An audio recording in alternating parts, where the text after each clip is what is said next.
भारत में कांग्रेस भ्रष्टाचार का पर्यायवाची बन चुका है। आज जो हाल कांग्रेस का है ये उसी के नेताओं की और दामाद की देन है। भाजपा पिछले 6 सालों से सत्ता में है, लेकिन आज तक वो अपने मुकाबले का विपक्ष नहीं ढूंढ सकी है।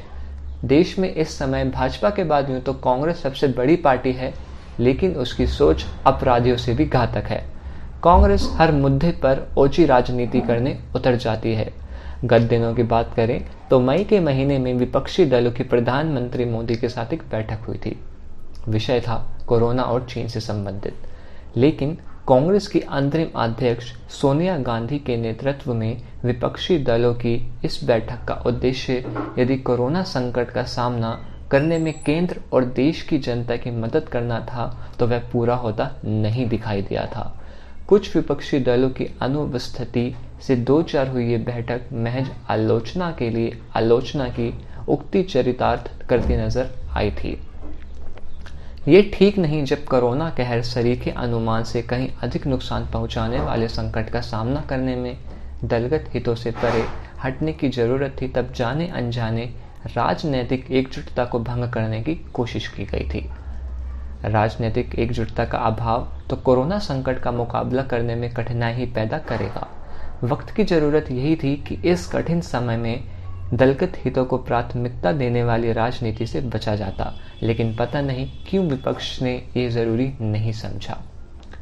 ये अजीब है कि विपक्षी दल संकट की गंभीरता से परिचित होते हुए भी ये दिखा रहे हैं जैसे वे अचानक आई इस आपदा का अनुमान लगाने में सक्षम थे और उन्हें यह भी पता था कि लॉकडाउन की अवधि कितनी समय की होनी चाहिए और ये उपयोगी रहती।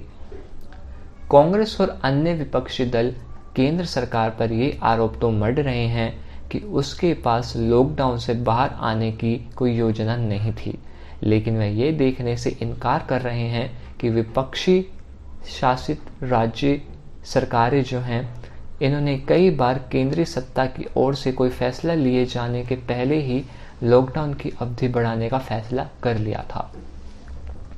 घर लौटने को बेचैन कामगारों की समस्याओं को रेखांकित कर विपक्षी दलों ने अपने दायित्व का निर्वहन अवश्य किया, लेकिन उन्हें ये आभास होना चाहिए कि कामगारों की समस्याओं के लिए राज्य सरकारें भी बराबर की भागीदार हैं। बेहतर हो कि विपक्षी दल ये समझें कि कोरोना जैसे संकट उपजी समस्याएं राजनीति चमकाने का अवसर नहीं है। कांग्रेस पार्टी ने सभी मुद्दों पर केंद्र सरकार को बिना सोचे समझे घेरा है।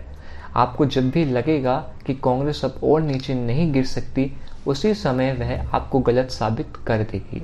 यह एक लकवाग्रस्त, नेतृत्व विहीन और दिशाहीन पार्टी हो गई है, जिसके नेता के साथ उसकी सहयोगी पार्टियां तो छोड़िए, अपनी पार्टी के लोग भी खड़े होने को तैयार नहीं हैं। आज़ादी के बाद से ये पहला मौका है जब राष्ट्रीय सुरक्षा के मुद्दे पर प्रमुख विपक्षी पार्टी सरकार ही नहीं बल्कि बाकी विपक्ष से भी अलग थलग दिख रही है। चीन के साथ हिंसक झड़प का मुद्दा राष्ट्रीय मुद्दा था, लेकिन जिस प्रकार सोनिया और राहुल ने बयान दिए, इस मामले में वे चीन के लिए ही मददगार साबित हो रहे थे। यह पहली बार नहीं हो रहा है। पाकिस्तान के खिलाफ सर्जिकल स्ट्राइक और एयर स्ट्राइक के समय भी पार्टी का रवैया ऐसा ही था। यदि आपको लग रहा हो कि यह केवल प्रधानमंत्री मोदी के प्रति घृणा भाव के कारण हो रहा है, तो आप पूरी तरह सही नहीं हैं। कारगिल युद्ध के समय भी कांग्रेस का यही रवैया था। वह तब भी ऐसे ही प्रश्न पूछ रही थी और ऐसे आरोप लगा रही थी जिससे हमारी फौज का मनोबल गिरे और दुश्मन का हौसला बढ़े। दरअसल ये कहना गलत नहीं होगा कि कांग्रेस का डीएनए ही बदल गया है। यह सोनिया और राहुल की कांग्रेस है। इसमें राष्ट्रहित प्राथमिकता में ही नहीं है। प्रधानमंत्री के साथ सर्वदलीय बैठक में उसकी सहयोगी डीएमके और एनसीपी सहित बाकी विपक्षी दल पीएम और सरकार के साथ खड़े दिखे थे।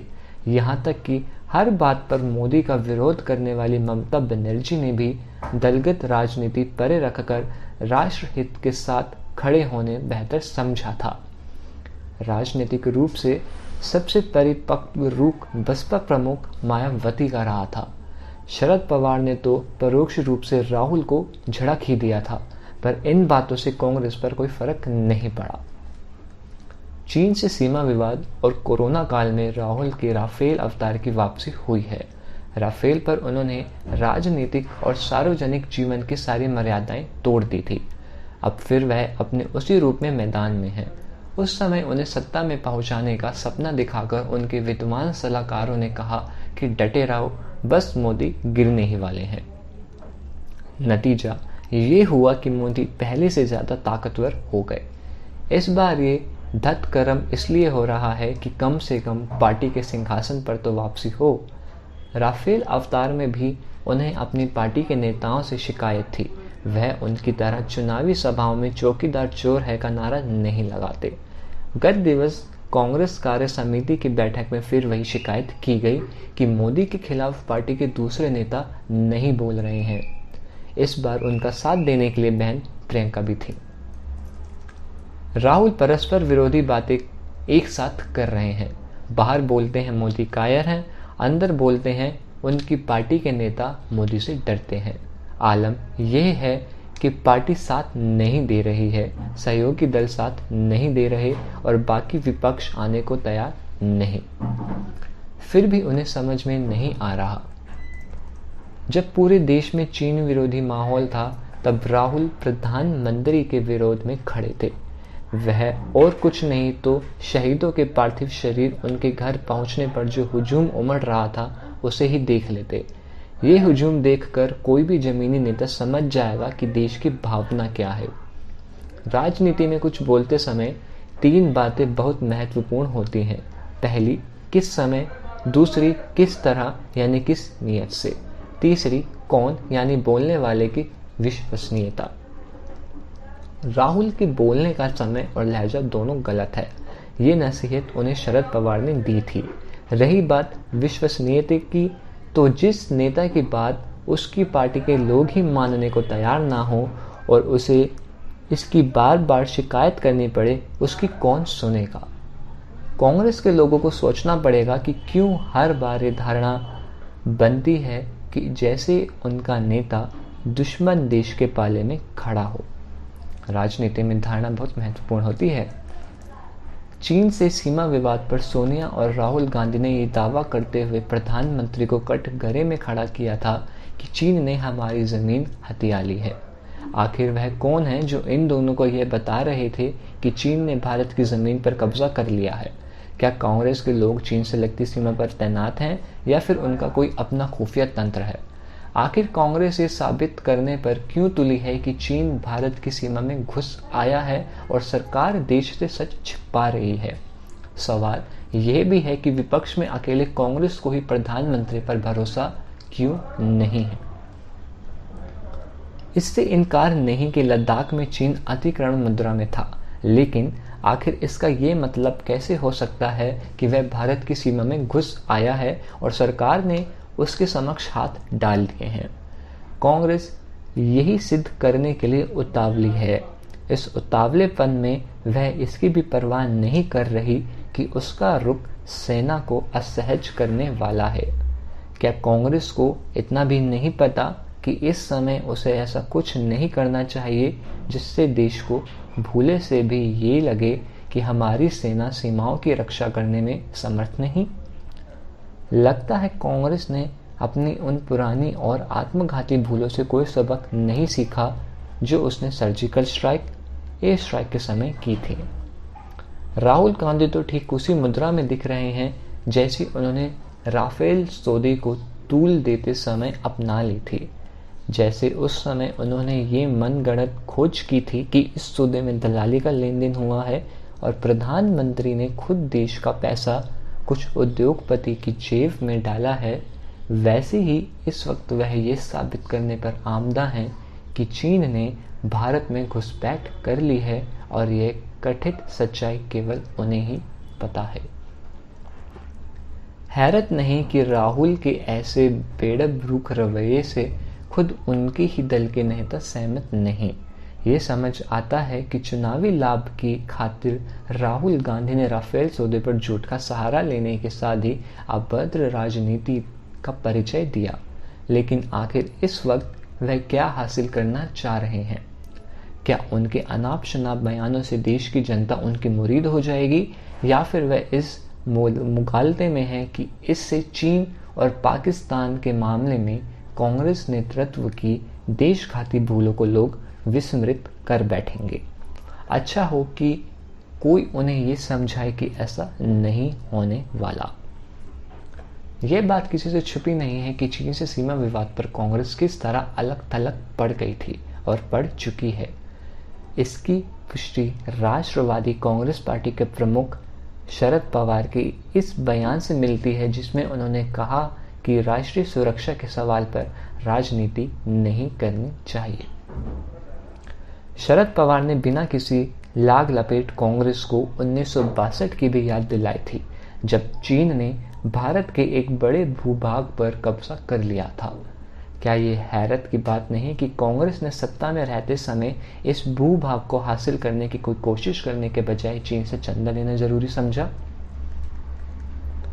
पता नहीं क्यों राहुल गांधी ये एहसास भी नहीं कर पा रहे कि उनके बेतुके बोल जनता को गुमराह करने और साथ ही सेना के मनोबल को प्रभावित करने वाले साबित हो सकते हैं। क्या इससे अधिक लज्जा की बात और कोई हो सकती है कि जब भारत सरकार चीन को उसकी हद में रहने के लिए चेता रही है, तब राहुल गांधी प्रधानमंत्री की घेराबंदी में लगे हैं। गत दिवस भी उन्होंने यही काम कपिल सिब्बल और चिदंबरम को साथ लेकर किया था। उनकी ओर से ये भी कहा गया कि मोदी सरकार के पास कोरोना को परास्त करने की योजना नहीं है। क्या राहुल के पास ऐसी कोई योजना है? क्या महाराष्ट्र, पंजाब, राजस्थान में कोरोना को परास्त किया जा चुका है? क्या यह एक महज दुर्योग है कि कांग्रेस ने पहले कोरोना महामारी से निपटने के लिए आवश्यक राजनीति एकजुटता को भंग किया और अब वह यही काम चीन और से पेश चुनौती का जवाब देने के मामले में भी कर रही है। वह ये देखने के लिए भी तैयार नहीं कि उसके रुख से अन्य विपक्षी दलों के साथ साथ उसके सहयोगी दल भी सहमत नहीं।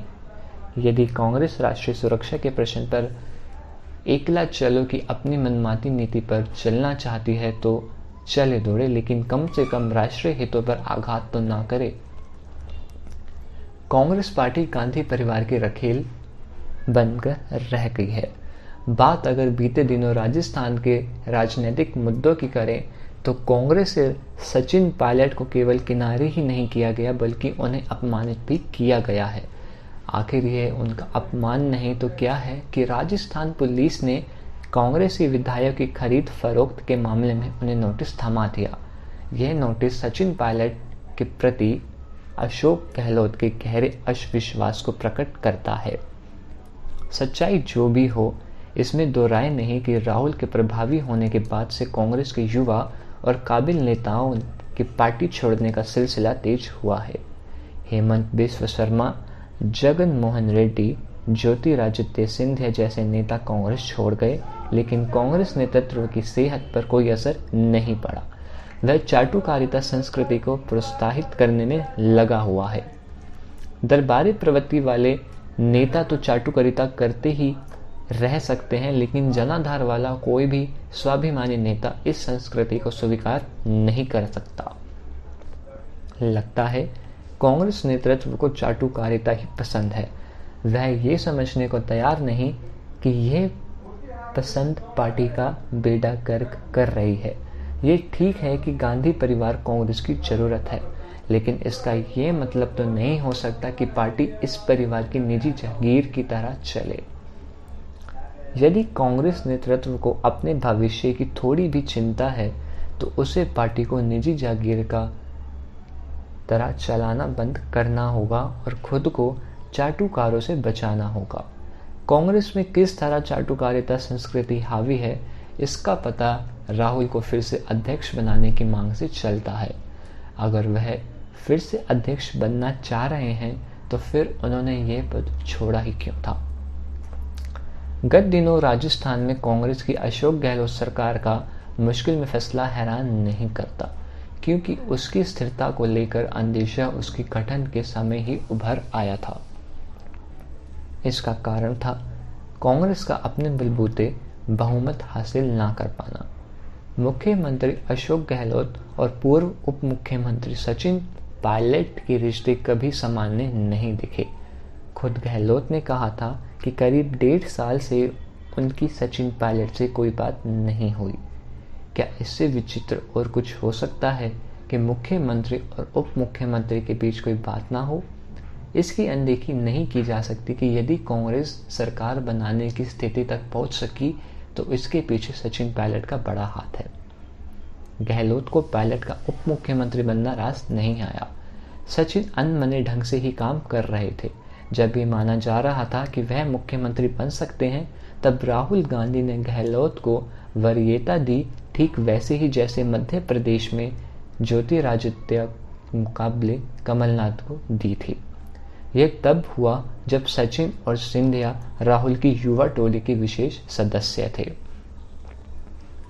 कोरोना महामारी के चलते जब ये चर्चा शांत पड़ गई थी कि सचिन सिंधिया की राह पर जा सकते हैं, तब विधायकों की खरीद फरोख्त के एक मामले में राजस्थान पुलिस ने पूछताछ के लिए सचिन को ही नोटिस थमा दी।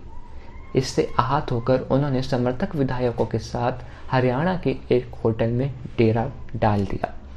इससे राजस्थान में हड़कंप मचा और गहलोत ने शक्ति प्रदर्शन के लिए अपने समर्थक विधायकों के साथ बैठक बुलाई। इसमें सचिन को भी बुलाया, लेकिन ना तो वह बैठक में गए और ना ही उनके समर्थक विधायक। राजस्थान कांग्रेस ही नहीं, पार्टी का शीर्ष नेतृत्व भी खेमे में बट गया है। जब राजस्थान सरकार संकट में थी, तब राहुल गांधी मोदी पर हमला करने के लिए वीडियो बनाने में व्यस्त थे। कांग्रेस के पुराने नेता युवा नेताओं को आगे नहीं आने देना चाह रहे हैं। सबसे पुरानी पार्टी कांग्रेस एक समय देश की नब्ज को बेहतर ढंग से समझती थी, लेकिन आज वह अपनी जमीन से कटी दिख रही है। गांधी परिवार और खास तौर से राहुल जैसी राजनीति कर रहे हैं, वह कोई उम्मीद नहीं जगाती। वह महज प्रधानमंत्री मोदी से बदला लेने और उन्हें बदनाम करने की राजनीति कर रहे हैं। यह राजनीति कांग्रेस को पतन की तरफ ले जा रही है। इसे खुद कांग्रेस जन भी स्वीकार कर रहे हैं। राहुल ने पहले जिस तरह राफेल सौदे को तूल दिया, अब चीन की आक्रामकता को लेकर मोदी सरकार को कटघरे में खड़ा कर रहे, उससे यही लगता है कि उनकी समझ से विपक्षी नेता के तौर पर उल्टे सीधे आरोप उछालना ही राजनीति है। उनकी ट्वीट और बयान कोई राजनीतिक बहस छेड़ने के बजाय कांग्रेस की फजीहत ही अधिक कराते हैं। राजस्थान सरकार ने तो धमकी तक दे डाली थी कि वह राजस्व भवन की घेराबंदी करेंगे। निसंदेह ये कोई अच्छी स्थिति नहीं कि सत्ता में बैठे लोग ही राजभवन घेरने की धमकी दें, लेकिन आज की राजनीति तो मर्यादाओं के उल्लंघन के लिए ही जानी जाती है। कुछ समय पहले चीन को लेकर राहुल गांधी ने नए सिरे से वही पुरानी रट लगाई कि लद्दाख में वास्तविक नियंत्रण रेखा की स्थिति को लेकर सरकार सही नहीं बोल रही है। चूंकि वह पहले भी ऐसा ही कह चुके हैं, इसलिए यह साफ है कि उन्हें ना तो सरकार पर यकीन है और ना ही सेना पर। राहुल की माने तो वास्तविक नियंत्रण रेखा पर वस्तु स्थिति को लेकर वह जो कह रहे हैं वही अंतरिम सत्य है और केवल उसे ही माना जाए। आखिर ऐसा कैसे हो सकता है? उन्होंने दम्भ दिखाते हुए ये भी कहा कि वह झूठ नहीं बोलेंगे, भले ही उनका राजनीतिक करियर खत्म हो जाए। आखिर देश और साथ ही वह खुद ही कैसे भूल सकते हैं कि राफेल सौदे पर उन्होंने किस तरह चुन चुन कर झूठ बोला था। क्या ये महज दुर्योग है कि राष्ट्रीय सुरक्षा के मसले पर वह संभल कर बोलना जरूरी नहीं समझ रहे हैं? हालांकि राष्ट्रीय सुरक्षा के मामलों में उनके रुख रवैये से कांग्रेस के भी अनेक नेता सहमत नहीं, लेकिन उनकी सेहत पर कोई असर नहीं। समस्या केवल ये नहीं है कि उन पर प्रधानमंत्री की छवि धूमिल करने की जिद सवार है, बल्कि ये भी है कि वह अक्सर भाषा की मर्यादा की भी परवाह नहीं करते। किसी नेता के साथ ऐसा तभी होता है जब वह या तो अहंकार से भर जाता है या फिर जमीनी हकीकत की परवाह करना छोड़ देता है। राहुल केवल सार्वजनिक विमर्श का स्तर ही नहीं गिरा रहे, बल्कि राजनीतिक माहौल दूषित करने का भी काम कर रहे हैं।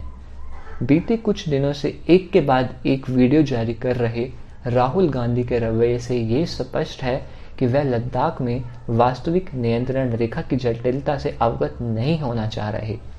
निसंदेह वह ये भी देखने की जहमत नहीं उठा रहे हैं कि वह भारत सरकार किस तरह चीन के खिलाफ एक के बाद एक कदम उठा रही है और दुनिया के बड़े देश किस प्रकार भारत के पक्ष में बोल रहे हैं। ये विडंबना ही है कि राहुल गांधी चीन के इरादों को लेकर मोदी सरकार पर तो हमलावर हैं, लेकिन ये नहीं बता पा रहे हैं कि चीनी कम्युनिस्ट पार्टी से कांग्रेस ने समझौता किस लिए किया था। उनके पास इस सवाल का भी जवाब नहीं कि राजीव गांधी फाउंडेशन ने चीन से चंदा क्यों लिया।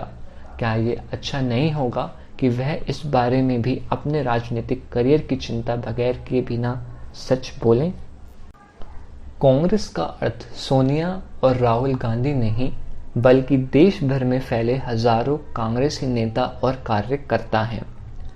7 अगस्त को कांग्रेस के 23 प्रमुख नेताओं ने सोनिया गांधी को चिट्ठी लिखकर मृत प्राय कांग्रेस को संजीवनी देने के लिए संगठन, उसकी कार्यप्रणाली और नेतृत्व में आमूल चूल परिवर्तन की मांग की। 24 अगस्त को कांग्रेस कार्य समिति की बैठक के पूर्व किसी ने यह पत्र लीक कर दिया। पत्र में अनेक सुझाव दिए गए थे जिससे पार्टी अपना खोया हुआ वैभव पुनः प्राप्त कर सके। वास्तव में कांग्रेस ये अप्रत्याशित था। सोनिया और राहुल को गांधी ब्रांड पर इतना गुमान था कि वह कल्पना नहीं कर सकते थे कि गुलाम नबी आजाद, वीरप्पा मोइली, कपिल सिब्बल, मुकुल वासनिक, मनीष तिवारी, शशि थरूर जैसे वरिष्ठ कांग्रेस पार्टी के नेता ऐसा कदम उठाएंगे। उनके गुमान का कारण भी वही लोग हैं जिन्होंने पत्र तो लिखा, लेकिन इसके पहले कभी नेतृत्व को आईना दिखाने की जरूरत नहीं समझी और सोनिया गांधी को 19 वर्षों तक कांग्रेस का अध्यक्ष बनाए रखा तथा उनके बाद राहुल को नेतृत्व सौंप दिया।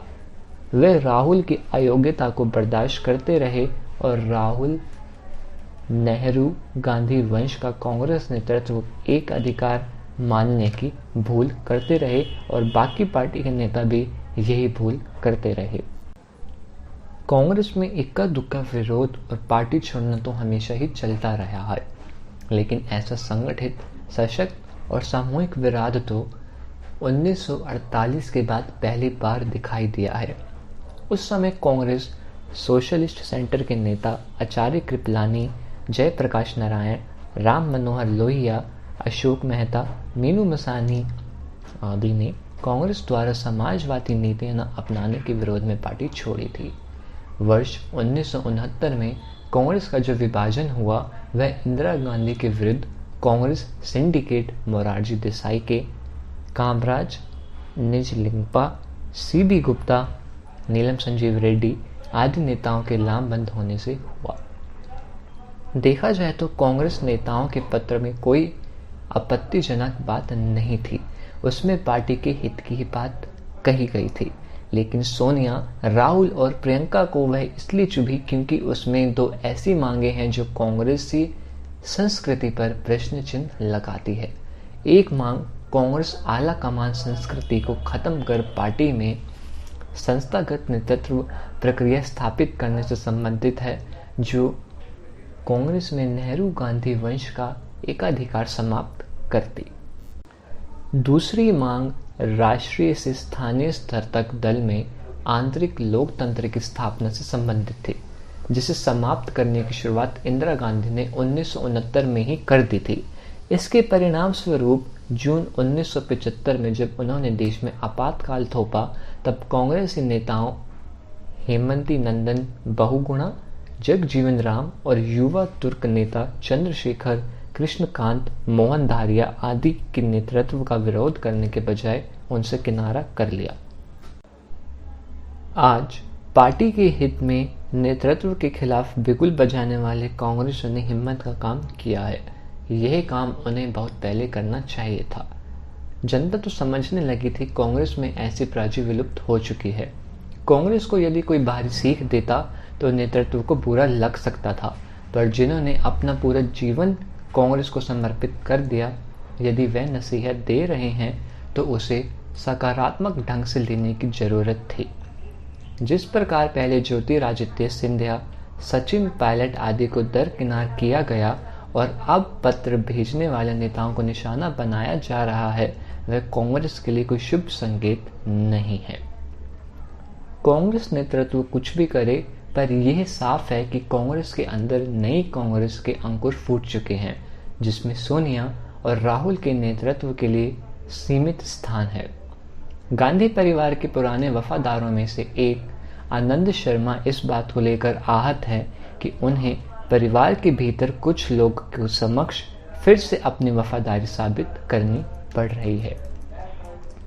कांग्रेस शासित प्रदेशों में क्या क्या हो सकता है, इसका सबसे बड़ा नमूना राजस्थान है, जहां मुख्यमंत्री और उप मुख्यमंत्री दोनों को पुलिस ने नोटिस भेजे थे।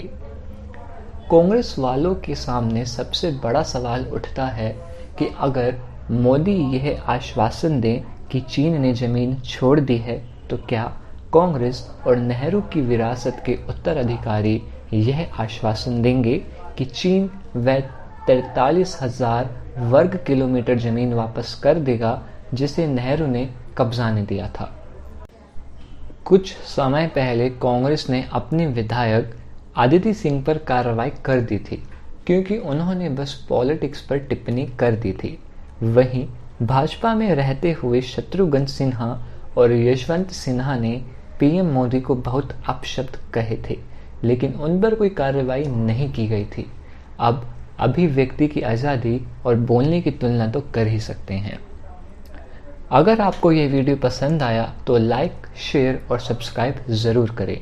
कांग्रेस की अजीब कहानी का दूसरा पार्ट जल्द आएगा, तब के लिए